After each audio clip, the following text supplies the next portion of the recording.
ஹாசினிமா, இன்னும் எத்தனை நாளைக்கு இப்படியே நீ உள்ளவே இருக்க போற? சரியா சாப்பிடல, யார்கிட்டயும் பேசல, ஏன்டா?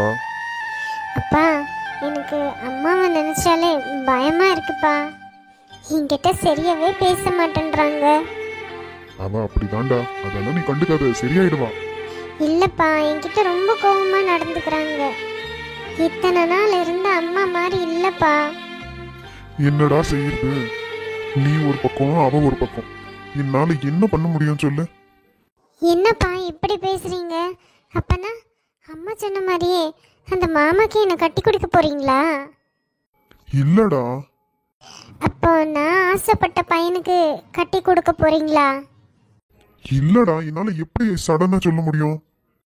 என்னப்பா, நீங்க எந்த முடிவும் எடுக்கலன்னா எப்படி? நீங்க இப்படியே இருந்தீங்கன்னா கண்டிப்பா அம்மா எனக்கு அந்த மாமாவை தான் கட்டி வைக்க போறாங்க. அப்பா, இல்லைனா என்னை எங்கேயாச்சும் தனியா ஹாஸ்டல்ல சேர்த்து விட்டுருங்கப்பா. நான் அங்கேயே இருந்துக்கிறேன். என்னால யாருக்கும் எந்த தொல்லையும் வேண்டாம். ஆனா சத்தியமா நான் அந்த மாமாவை மட்டும் கட்டவே மாட்டேன்பா. என்னடா, எனக்கு இருக்கிறது நீ ஒரே பொண்ணு. உன்னை நான் ஹாஸ்டலுக்கு அனுப்பிட்டு நான் மட்டும் இங்க சந்தோஷமா இருக்க முடியுமா? நீங்க யாரும் என்னோட உணர்வை மதிக்கவே மாட்டேன்றீங்களேப்பா. எனக்கு தெரிஞ்சது இது ஒண்ணுதான்ப்பா. என்னை பேசாம எங்கேயாச்சும் ஹாஸ்டல்ல சேர்த்து விட்டுருங்க. அங்கேயே நான் நிம்மதியா படிச்சுன்னு இருந்துடுறேன். எனக்கு யார் கூடயும் கல்யாணமும் வேண்டாம், ஒன்றும் வேண்டாம். என்னை தனியா விட்டுட்டா போதும். என்ன சொல்றாங்க மகாராணி? சுமதி, சும்மா இரு. என்ன அடக்குங்க. உங்க பொண்ணை மட்டும் அடிக்கிடாதீங்க.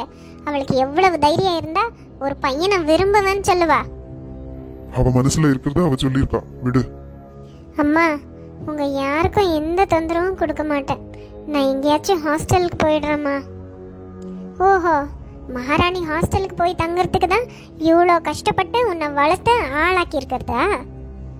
அப்பனா நீங்க என்ன வளர்த்தது இந்த மாமாக்கு கட்டி கொடுக்கவா?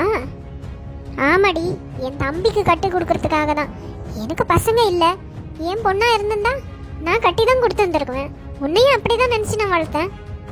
அம்மா, உங்க ஆசையே சொன்னா போதுமா? எனக்கும் மனசுன்னு ஒன்று இருக்குல்லம்மா.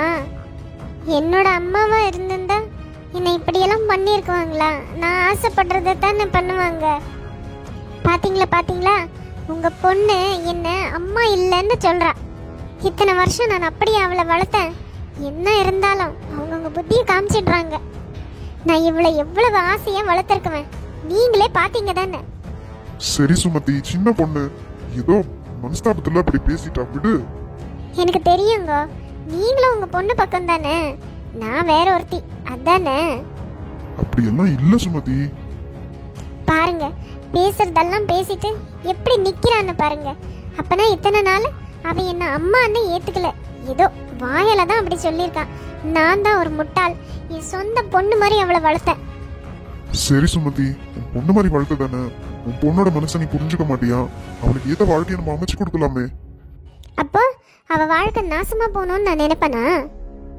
அதுக்கு இல்ல சுமதி, அவ ஆசைப்பட்ட வாழ்க்கையை அவளுக்கு நம்ம அமைச்சு கொடுத்தா அவ சந்தோஷமா இருக்குவா? இல்ல, உன் தம்பியை அவளுக்கு சுத்தமா பிடிக்கல, கல்யாணம் பண்ணி வச்சா எப்படிமா அவங்க சந்தோஷமா இருக்குவாங்க? அதெல்லாம் இப்ப அப்படிதான் சொல்லுவா. கல்யாணத்துக்கு அப்புறமா எல்லாம் பழகிடும். அம்மா, பழகாதுமா. நான் மனசுல ஒருத்தரை நினைச்சுன்னு என்னால இன்னொருத்தர் கூட வாழ முடியாதுமா.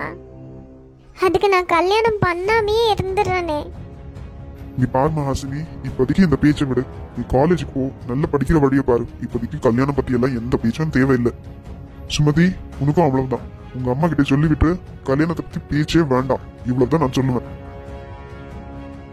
போதுமா? உனக்கு இப்ப சந்தோஷமா இருக்கும்ல?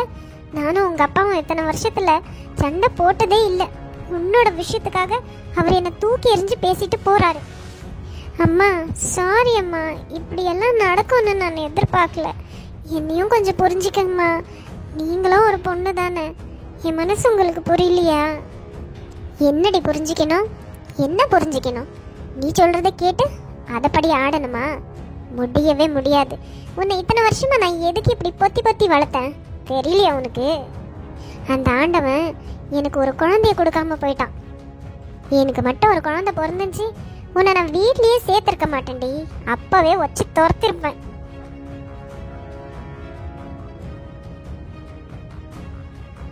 அம்மா சீ, வாய் மூடுடி. உங்க அப்பங்காரன் சொத்தை எல்லாத்தையும் உன் பேர்ல எழுதி தொலைச்சிட்டான். அப்ப என்ன செய்ய? உன்கிட்ட நான் தாழ்ந்து தானே போகணும். இந்த சொத்து எப்படியாவது எங்களுக்கு வரணும்னு என் தம்பி உனக்கு கட்டி வைக்கலான்னு பார்த்தா நீ என் தம்பியை கட்டிக்க மாட்டியோ? இத்தனை வருஷம் அந்த சொத்துக்காக தாண்டி உன்கிட்ட நான் நல்ல மாதிரியா நடந்துக்கிட்டேன். இப்போ எனக்கு அந்த சொத்து வரதுல டவுட் வந்துருச்சு. இனிமே உன்கிட்ட எதுக்கு நான் நல்ல மாதிரியா நடந்துக்கணும்? உண்மையான சித்தி யாருன்றத காமிக்கிறேன் நான். அம்மா என்னம்மா இப்படி பேசுறீங்க? உங்களுக்கு சொத்து தானம்மா வேணும். அப்ப நீங்க என் மேல உண்மையான பாசத்தோட இருக்கு இல்லையா? சி, கண்டவ பெத்தவ மேல எனக்கு என்னடி பாசம்? நீ என்ன நான் பெத்த பொண்ணா? எவ்வளவு சொத்து உன் பேர்ல இருக்குன்னு உனக்கு தெரியுமா? உனக்கு தெரியாதடி, எனக்கு தானே தெரியும். அதெல்லாம் உன் கல்யாணத்துக்கு அப்புறமா தாண்டி உனக்கே வந்து சேரும். அதான் என் தம்பியை உனக்கு கட்டி அந்த சொத்தை எல்லாத்தையும் எங்க பேர்ல மாத்திக்கலான்னு பார்த்தா நீ ஒருத்தனை விரும்புறியா? நீ என் தம்பியை கட்டலானாலும் பரவாயில்ல, ஜென்மத்துக்கும் உனக்கு கல்யாணம் ஆகாத மாதிரி பண்ணிடுறேன். எப்பவுமே நீ இந்த வீட்டோட அடிமை. இந்த வீட்லயே வேலை செஞ்சு சாவு. இனிமே தான் சித்தின்னா யாருன்னு தெரியும் உனக்கு. இத்தனை நாள் சொகுசா காலேஜ் போயிட்டு வந்துனதில்ல, இனி எல்லா வேலையும் செஞ்சுட்டு அப்புறமா தான் போகணும் நீ காலேஜ்க்கு. அப்படி வேலை செஞ்சியானா தான் உன்னை நான் படிக்கவே விடுவேன். போ, என்னென்ன வேலைக்குதோ எல்லாம் செஞ்சுட்டு அப்புறமா கிளம்பு. அம்மா சி, இனிமே என்ன அப்படி கூப்பிடாத.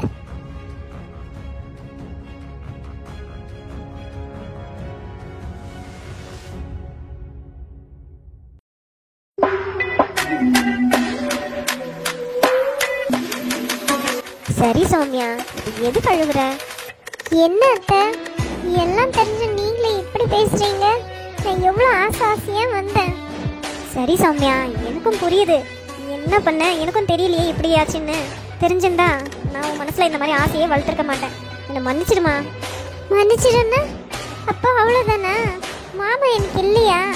அத்தை நீங்க ரொம்ப மோசம் அத்தை. நான் மாமா மேல எவ்வளோ ஆசை வச்சிருக்கேன்னு உங்களுக்கே தெரியும் தானே. சின்ன வயசுலேருந்தே மாமா தான் உனக்குன்னு சொல்லி சொல்லி வளர்த்து இப்போ வேற ஒருத்தையை கட்டின்னு இருக்காங்க. இதை நான் எப்படி அத்தை ஏற்றுக்க முடியும்? அதெல்லாம் எனக்கு தெரியாது. எனக்கு என் மாமா வேணும். உங்களுக்கே தெரியும், அப்பா கிட்ட நீங்க பேசி என்னை கூப்பிட்டுன்னு வந்திருக்கீங்க. இந்த விஷயம் மட்டும் அப்பாவுக்கு தெரிஞ்சிச்சு. ஆமா, அது வேற. உங்க அப்பனை கையிலவே பிடிக்க முடியாது, வானத்துக்கும் பூமிக்கும் குதிக்குவான். சரி இரு இரு, இப்பதானே கல்யாணம் ஆயிருக்கு, எத்தனை நாள் இவ குப்பை கொட்டுறான்னு பார்க்கலாம். அப்பனா அந்த பொண்ணு உங்க மருமகளை நீங்க ஏத்துக்கிறீங்க அப்படிதானே? ஐயோ இல்ல சௌமியா, என்னைக்கு இருந்தாலும் நீ தான் என்னோட மருமகம். நீங்க வெறும் பேச்சுல தான் அத்தை. அதுக்கு என்ன செய்யணுமோ அத்தை செய்யுங்க. இருமா, இன்னைக்கு தானே வந்திருக்கோம்.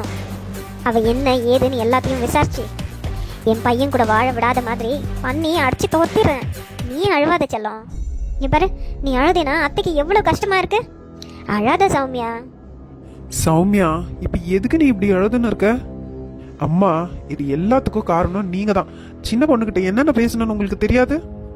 தேவையில்லாம அவன் மனசுலயும் ஆசையை வளர்த்து வச்சிங்க. இங்க பாரு மாமா, அத்தை சொன்னதால மட்டும் நான் உன்னை விரும்பல. எனக்கு சின்னதுல இருந்தே உன்னை ரொம்ப பிடிக்கும் தெரியுமா? சரி சௌமியா, இப்பதான் எனக்கு கல்யாணம் ஆயிடுச்சு இல்ல, விடு. அது எப்படி மாமா அவ்வளவு ஈஸியா விடுன்னு சொல்ற? என்னால எப்படி மறக்க முடியும் உன்னை? அதெல்லாம் எனக்கு தெரியாது. நான் கட்டின உன்னை தான் கட்டுவேன். உனக்கு என்ன பைத்தியமா? அப்படியே வச்சுக்கோ, நான் உன்னை தான் கட்டுவேன். நீங்கெல்லாம் பேசி திருந்துற ஜென்மம் இல்ல.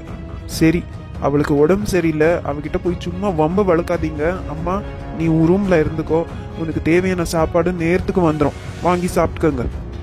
எனக்கு ஆஃபீஸ்க்கு நேரம் ஆச்சு, நான் கிளம்புறேன்.